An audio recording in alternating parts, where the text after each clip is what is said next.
नमस्कार, मैं जनता की आवाज़। हम मौजूद है इस वक्त करनाल के लघु सचिवालय के बाहर, जहां पर आप तस्वीरों के माध्यम से देख सकते हैं कि किस तरह से एमबीबीएस के स्टूडेंट यहां पर धरना प्रदर्शन करने के लिए आए हैं और सरकार ने इनके लिए एक बॉन्ड पॉलिसी लागू की थी, जिसके चलते आज यहां पर धरना प्रदर्शन किया जा रहा है। बॉन्ड पॉलिसी में सरकार ने लागू किया था कि जो एमबीबीएस स्टूडेंट है चाहे लाख रुपये देने ही होंगे, और कहीं ना कहीं वो 40 लाख से अभी 30 लाख रुपये पे आ चुके हैं। लेकिन जो है इनका जो धरना है वो अभी भी जारी है, क्योंकि सरकार जो है इनकी मांगे मानने के लिए तैयार नहीं है। और 30 लाख रुपए आखिर इनके लिए बहुत बड़ी राशि है। इनका कहना है कि हम गरीब परिवार से हम 30 लाख रुपए कहाँ से देंगे, इतना ज़्यादा हम पैसे नहीं दे सकते। और यहाँ पर जो कुछ स्टूडेंट मौजूद है उनसे हम बातचीत करने का प्रयास करेंगे। तब तक के लिए वीडियो को ज़्यादा शेयर जरूर कीजिए। हम पे कोई गलत एक्शन ना लिया जाए।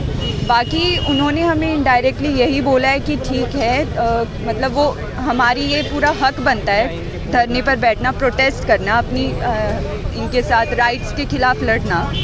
तो उन्होंने यही बोला कि वो उठाने वाले कोई नहीं बनते हैं। फ़िलहाल में उन्होंने यही बोला कि सोच समझकर वो फिर बताएंगे कि आगे क्या करना है और क्या नहीं। यही बोला है। तो मैम, आप जैसे कि कल्पना चावला मेडिकल हॉस्पिटल के अंदर भी आपका धरना लगा हुआ था, अब यहाँ पर आप रहने वाले हैं लगातार, धरना कब तक चल सकता है आपका? देखिए, फ़िलहाल में तो हम यहाँ शाम 6 बजे तक तो बैठे हैं और हमारी प्लानिंग है कि एक दिन के लिए तो नहीं बैठे हैं, हम आगे तक बैठेंगे जब तक हमारी मांगें नहीं पूरी हो जाती। तो पढ़ाई का भी नुकसान होगा। जी हाँ, अब ये सरकार तो आपकी मांगे मानने के लिए तैयार नहीं है। हाँ, वो नहीं है, तो हम भी हार नहीं मानने वाले, हम भी उठने वाले नहीं हैं। और हम यही है कि हम भी अपने अधिकारों के लिए ही लड़ रहे हैं, कुछ फालतू का कोई मुद्दा नहीं है हमारा। ठीक, और बस यही कहना चाहूँगी। एग्जाम भी नहीं दे रहे हैं स्टूडेंट? हाँ जी, नहीं, हमने बॉयकॉट कर दिया है हमारी पढ़ाई का। वैसे अगर हमसे पूरा बहुत ज़्यादा पर्सनल नुकसान हो रहा है, लेकिन हमने फ़िलहाल में यही सोचा है कि हम एक बड़े मिशन के लिए लड़ रहे हैं। उसी के साथ इंटेंशन के साथ बैठे थे कि जब तक हमारी मांगे पूरी नहीं हो जाती, हमारे अधिकार हमें वापस नहीं मिल जाते, हम नहीं उठेंगे। तो बेशक ये छोटी मोटी अड़चनें आती रहेंगी हम पे, सरकार हम पे, हमारी यूनिवर्सिटी अगर जो भी है प्रेशर बनाने की कोशिश करेगी एग्जाम्स के रूप में। तो क्या लगता है, निजीकरण का जो है वो आप शिकार हो रहे हो उसका, निजीकरण का? जी बिल्कुल, आप खुद ही सोचिए, आपके बच्चे कल को बनेंगे। हमने सरकारी जो कॉलेजेस थे खोले क्यों थे? ताकि जो फैमिली आर्थिक स्थिति में कमज़ोर है वो अपने बच्चों को, अगर उनके बच्चे जो छोटे बच्चे जिन्होंने आगे जाके समाज की सेवा करनी है, उनकी हेल्थ का मतलब यूँ लगाना है, सेहत वगैरह, जिनका इलाज करने का सोचा था वो बच्चे, लेकिन उनके तो सपने हैं अब, लेकिन उनके पास पैसे नहीं हैं। तो सरकार ने यही मतलब पहले से यही सोचा था कि सरकारी कॉलेज उनके लिए खोलेंगे, लेकिन अब क्या कर रही है सरकार? धीरे धीरे फ़ी बढ़ा रही है। तो अब फ़र्क क्या रह गया है कि मतलब तुम सरकारी भी वही है, सरकारी की भी फ़ी वही है, प्राइवेट वाले की भी फ़ी वही है। अगर तुम सीधा ये है Kalpana Chawla government medical college लिखा हुआ है, सीधा ये लिख दो Kalpana Chawla private medical college, हम बोलेंगे ही नहीं कुछ। लेकिन गवर्नमेंट किस नाम का है? तो जो विपक्ष है वो भी साथ देते हुए नजर आ रहे हैं। जी बिल्कुल। सीएम से कोई अपील करना चाहें आप? हमारी बस यही अपील है माननीय सीएम जी से कि हम पढ़ना चाहते हैं, हम सेवा करना चाहते हैं, समाज की सेवा करना चाहते हैं, लेकिन आप हमें पूरा मौका दीजिए। जो पैसे मतलब आप इधर उधर, मेरी उनसे यही है कि जीडीपी इतना ज़्यादा आता है, हमारी सरकार हेल्थ सेक्टर में सिर्फ 1.5% ही कुछ इन्वेस्ट करती है।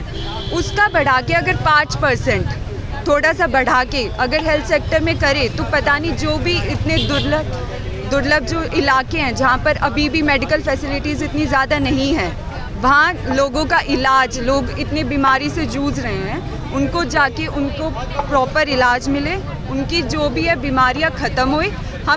हम ऐसे प्रोफेशन में आए हैं जहाँ पे हमारा जो बिल्कुल इंटेंशन होती है सेवा करने की ही होती है। ये कोई आसान वो नहीं है प्रोफेशन, इतना दिन रात पढ़ते हैं।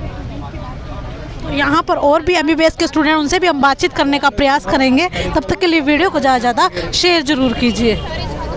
आज आप डीसी से मिलके आए हो, तो क्या कुछ आश्वासन मिला है आपको? मैडम जी, हमारी जो डीसी साहब से बातचीत हुई है उसमें बस हमने अभी अपना ज्ञापन सौंप दिया है।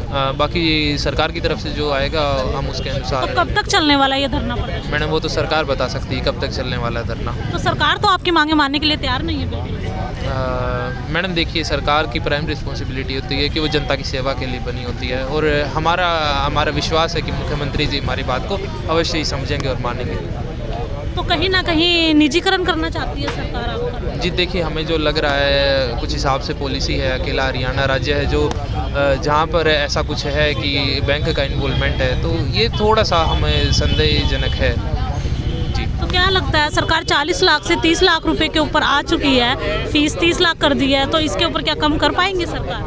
मैडम देखिए, पहले तो 50,000 रुपये फ़ीस होती थी, उसका बढ़ाकर 80 कर दी गई थी। ठीक है, 50 ऊपर से जो बॉन्ड था, बॉन्ड के बजाय ये लोन है बल्कि। ठीक है, तो देखिए सरकार तो जो चाहे वो कर सकती है। एम्स दिल्ली में सारे MBBS कोर्स की 6,000 रुपये फ़ीस है, तो ये तो सरकार तो कुछ भी कर सकती है, उसके पास तो इस तरह से बेहतर डॉक्टर बन पाएंगे, अच्छे डॉक्टर बन पाएंगे इस तरह से? मैडम जी देखिए, मेरिट तो देखिए लगातार हरियाणा राज्य की बाहर जा रही है, तो अब हरियाणा राज्य की मेरिट कम हो रही है तो उसका पक्का कुछ ना कुछ तो नुकसान होगा ही। मुख्यमंत्री साहब से कोई अपील करना चाहिए आप? जी मुख्यमंत्री जी, हमने बीजेपी को वोट दिया है, हम लोग आपके सपोर्टर थे, लेकिन आप लोग ऐसी पॉलिसी लेकर आ रहे हो, हमारे हिसाब से ये शायद सही नहीं, तो हमारी बातों को प्लीज़ आप मानिए। आपको दूसरे मुद्दों में उलझा रखा है, तो आप ऐसे पढ़ाई कैसे कर पाएंगे और अच्छे डॉक्टर कैसे बन पाएंगे? मैडम जी देखिए, पिछले 44 दिन से हम लोग की पढ़ाई बहुत प्रभावित है, तो हम लोग चाहते हैं कि हमारी बात को जल्दी से जल्दी माना जाए। लेकिन सरकार का तो कहना है कि विदेश बच्चे चले जाते हैं इतने पैसे लगाकर, लेकिन यहाँ पे जो है पैसे इन्वेस्ट नहीं कर सकते इतने ज़्यादा। मैडम देखिए, सरकार का ये रुख तभी साफ हो सकता है जब वो ये कहे कि हमने इतनी वैकेंसियाँ निकाली थी और इसमें से खाली रह गई, तब तो देखिए ये बात को कह सकती है, वरना ऐसे नहीं कह सकती। सरकार का तो कहना है आपको लोगों की सेवा के लिए रखा गया है। मैडम जी, हमें तो रखा ही नहीं गया, हम तो स्टूडेंट हैं। आप खुद बताओ कि तो आपने देखा यहाँ पर तमाम जो MBBS के स्टूडेंट हैं धरना प्रदर्शन करने के लिए यहाँ पर आ चुके हैं, और इनका धरना प्रदर्शन जब तक जारी रहेगा जब तक सरकार इनकी मांगे मान नहीं लेती है। और आप देख सकते हैं अधिकतर जो स्टूडेंट हैं यहाँ पर बैनर दिखाते हुए नजर आएंगे, और यहाँ पर और भी स्टूडेंट हैं, उनसे हम बातचीत करने का प्रयास करेंगे। जारी करके क्या अपील करना चाहेंगे आप सरकार से, प्रशासन से? जी, मैं यही अपील करना चाहूँगी कि हम जो है छात्र यहाँ पे सेवा के भाव से ही MBBS का कोर्स करते हैं, हम सेवा करना चाहते हैं लोगों की, तभी हम यहाँ पर आते हैं। तो आप हमारे ऊपर इतना बड़ी धनराशि का 40 लाख का बर्डन ना डालें। लेकिन सरकार का तो कहना है आप सेवा नहीं करते, विदेश चले जाते हैं। जी, ऐसा बिल्कुल भी नहीं है। हमारे पास सरकार के पास भी पूरा रिकॉर्ड होता है कि कितने नंबर ऑफ छात्र जो हैं जो MBBS करने के बाद यहीं अपने ही राज्य में सेवा करते हैं, हर साल करते हैं आप MBBS करने के बाद। लेकिन कमी सरकार की तरफ से है। जब सरकार के पास ही कोई परमानेंट बच्चा, अब आप ही बताइए, एक छात्र ने MBBS कर ली,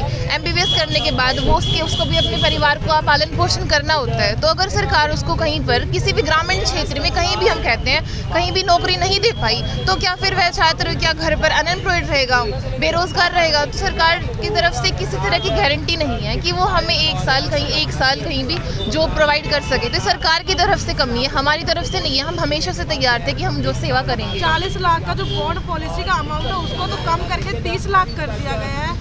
जी, 40 लाख की जो अब तक तो सिर्फ रिटर्न में यही आया है हमारे पास, जो स्टार्टिंग था 7 साल और 40 लाख। उसके बाद 30 नवंबर को मीटिंग हुई, उसमें जो है मुख्यमंत्री जी ने कहा कि 30 लाख कर देंगे हम इस रकम को, लेकिन वो सिर्फ मौखिक आश्वासन ही है, अभी तक लिखित में कुछ भी नहीं आया। उस लिखित का इंतजार करते हुए तब हम बैठे ही हैं। उसके बाद भी 14 दिन निकल गए हैं, लेकिन हाँ, इतने एक्सपीरियंस से हमें इतना तो लग गया है। सरकार मानेंगी?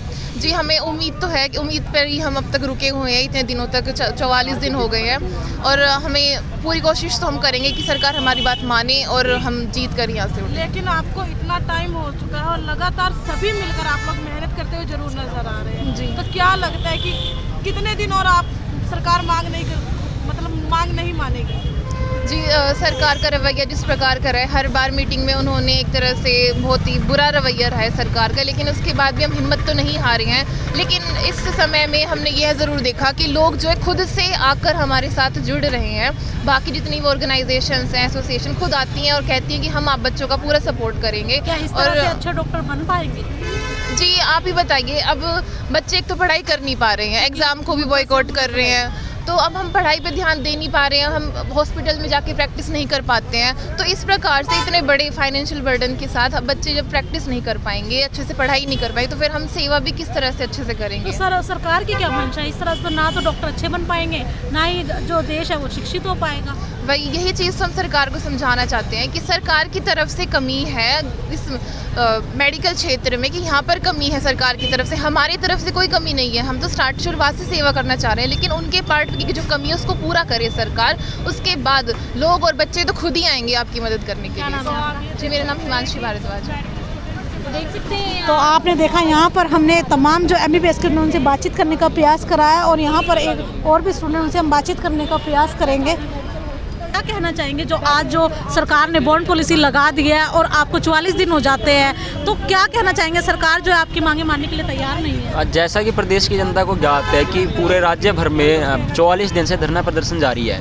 हाँ, उसके लिए हमारी सरकार से इतनी मांग थी कि हमने जो प्रस्ताव सरकार को 30 नवंबर को CM सर के आगे रखा था उसको माना जाए। उसमें स्पष्ट तौर से हमने कंपलसरी पोस्टिंग की डिमांड की थी, क्योंकि सरकार जितना हमें मीटिंग में बता रही थी कि हमारा मोटिव डॉक्टरों की कमी को पूरा करना है, तो फिर कंपलसरी पोस्टिंग का प्रस्ताव क्यों ठुकराया? अगर कंपलसरी पोस्टिंग लगा देते तो राज्य भर में डॉक्टरों की कमी की भी पूर्ति हो जाती, परंतु सरकार ने इस प्रस्ताव को ठुकराया, क्योंकि सरकार का मोटिव 40 लाख रुपए 30 लाख रुपए हड़पना है, ना कि डॉक्टरों की कमी की पूर्ति करना। इस तरह से तो अच्छे डॉक्टर नहीं बन पाएंगे। नहीं मैम, बात ये नहीं है कि अच्छे डॉक्टर नहीं बन पाएंगे, मुद्दे से कहीं ना कहीं भटकाया जा रहा है और दूसरे मुद्दों में उलझाया जा रहा है आप लोगों को। अच्छे डॉक्टरों की बात तब आती है जब जैसे स्टार्टिंग में ऑल इंडिया कोटा की 37 सीटें PGIMS रोहतक में थी, उसमें से सिर्फ 3-4 बच्चों ने वो सीट ली, जो प्रदेश का सबसे अच्छा इंस्टीट्यूट माना जाता है, जो कहीं ना कहीं विश्व मतलब देश भर में भी जिसकी PGI की तुलना एक अच्छे मेडिकल कॉलेज से होती थी, उसका भी स्टैंडर्ड कहीं ना कहीं गिरता जा रहा है। परंतु सरकार इस बात पर ध्यान नहीं दे रही। सरकार का कहना है कि हमें इस बात से फ़र्क नहीं पड़ता कि मेरिट कितनी गिरती है, कैसा बच्चा आता है, कैसा अच्छा डॉक्टर बनता है कि नहीं बनता, हमारा सिर्फ मेन मोटिव लोन रीपेमेंट करना है। बार बार हर मीटिंग में लोन रीपेमेंट की बात की जा रही थी, कहीं भी उद्देश्य ये नहीं लग रहा था कि डॉक्टरों की कमी का पूर्ति करना है या अपने इंस्टीट्यूट को बचाना है या अपने इंस्टीट्यूट को आगे लेके जाना है। सर, हर किसी का सपना होता है, हर कोई चाहता है, आम इंसान भी चाहता है कि उसके पास शिक्षा हो, स्वास्थ्य हो, रोजगार हो। ना ही आज शिक्षा है, ना ही अगर आप भी सड़कों पर होंगे तो ना ही उनके पास स्वास्थ्य रहेगा, और रोजगार की तो बात ही क्या की जाए। हाँ, आपकी बात बिल्कुल सही है। हर एक आम नागरिक जो शिक्षा, स्वास्थ्य, रोजगार चाहता है, जो उसकी मतलब मूलभूत अधिकार है, जो सरकार से वो डिमांड करता है, और खासकर इस तौर पर जब वो एक मेरिट लेकर आता है, मेरिट लेकर एक गवर्नमेंट इंस्टीट्यूट में आया है, तो वो इसलिए नहीं आया कि वो 30 लाख रुपए 40 लाख रुपए देगा। उसने मेहनत की है, उसके माता पिता ने संघर्ष किया है, बच्चे ने संघर्ष किया है, तो उसको पैसे से तुलना ना की जाए। और आप खुद सोचिए, अगर रोजगार, शिक्षा, स्वास्थ्य महंगा कर देगी तो फिर आम नागरिक कहाँ जाएंगे? तो क्या लगता है कब तक मांगे मानी जाएंगी आप लोगों को? बिल्डिंग्स के लिए रह जाती हैं, उसमें ना स्टडी होगी ना कुछ होगा, तो फिर उन बिल्डिंग्स का क्या करें? अब बिल्डिंग्स का बताना चाहूँगा, जब 2017 में ये कॉलेज खुला तो Kalpana Chawla government medical college के तौर पर इसका नाम स्थापित किया गया था, परंतु सरकार का कहना है कि हम इसको सेल्फ फाइनेंस बनाएंगे, हम जहाँ से मतलब जितना खर्चा लगा रहे हैं वो हम बच्चों से ही वापस लेंगे। अब स्टार्टिंग में बच्चों से वापस लेने की बात आई है, फिर आगे कहीं ना कहीं आम नागरिक को भी अफेक्ट करेंगे। वो कहेंगे कि आम नागरिक पर इतना पैसा लग रहा है, पब्लिक सेक्टर में इतना पैसा लगा रहे हैं, तो हम इसकी वापस से पूर्ति करेंगे। आप खुद सोचिए, जब पब्लिक सेक्टर में पैसा लगाना सरकार का काम है, उसके लिए बीच में बच्चों से या आम नागरिक से वो पैसा वापस नहीं लिया जाना चाहिए। पहले तो टैक्स ही इतना था, अब स्टूडेंट से वसूली की जा रही है, क्या कहेंगे? हाँ, उसी के बारे में बताना चाहूँगा। हम सबके माता पिता ने भी टैक्स दिया है, हमारे माता पिता टैक्स पेयर हैं, उन्हीं के पैसों से एक्चुअली में ये मेडिकल कॉलेज खुला है। तो एक तरीके से हमसे दोबारा टैक्स लिया जाए, वो कहाँ तक उचित है? जबकि हम एक्चुअली देश के उन्नति में कंट्रीब्यूट कर रहे हैं, तो फिर हमें दोबारा क्यों अफेक्ट किया जाए? शिक्षित हो जाओगे तो सरकार का विरोध करोगे, ऐसा लगता है आपको कि सरकार की मंशा है? नहीं, ऐसा कुछ नहीं है। सरकार की मंशा सिर्फ पैसा लेना है। हम सेवा करने को तैयार है। सरकार हमें ये बताए कि कहाँ पर जाना है, हम कंपलसरी पोस्टिंग लगाने को तैयार है। सरकार का तो कहना है कि बच्चे विदेश जाते हैं 30-30 40-40 लाख रुपए लगाकर। नहीं, ऐसा कुछ नहीं। आप ये बताइए, जब कंपलसरी पोस्टिंग का प्रस्ताव रखते हैं तो कंपलसरी पोस्टिंग में लाइक जो अदर स्टेट में होता है कि उसको जैसे डिग्री नहीं दी जाती या लाइक उसका लाइसेंस सीज कर दिया जाता है, तो कंपलसरी पोस्टिंग रखने के बाद ऐसा कोई फंडा नहीं सामने आएगा। परंतु मैं अगेन बताना चाहूँगा कि वही बात है कि डॉक्टरों की कमी सिर्फ एक बहाना है, या विदेश में बच्चे जाते हैं, ये भी सिर्फ एक बहाना है। असली मोटिव सरकार का 30-40 लाख रुपए कमाना है। इतनी बार में तो आपने देखा कि किस तरह से आज जो MBBS के स्टूडेंट है, डॉक्टर है, वो सड़कों पर है, टीचर जो सड़कों पर है, तो किस तरह से जो हमारा देश है वो शिक्षित होगा। कहीं ना कहीं रोजगार तो है ही नहीं देश में, और अब शिक्षा भी नहीं रहेगी, क्योंकि इस तरह की जब सरकार बॉन्ड पॉलिसी लागू कर देती है 30-40 लाख रुपए एक MBBS स्टूडेंट कहाँ से देगा। ये बहुत बड़ा सवाल है सरकार के लिए, क्योंकि ना शिक्षा है ना रोजगार होगी, तो किस तरह से हमारा देश चलेगा। ऐसी ही तमाम खबरों के लिए हमारे चैनल से जुड़े रहिए। इसी के साथ मैं जनता की आवाज़, जय हिंद जय भारत।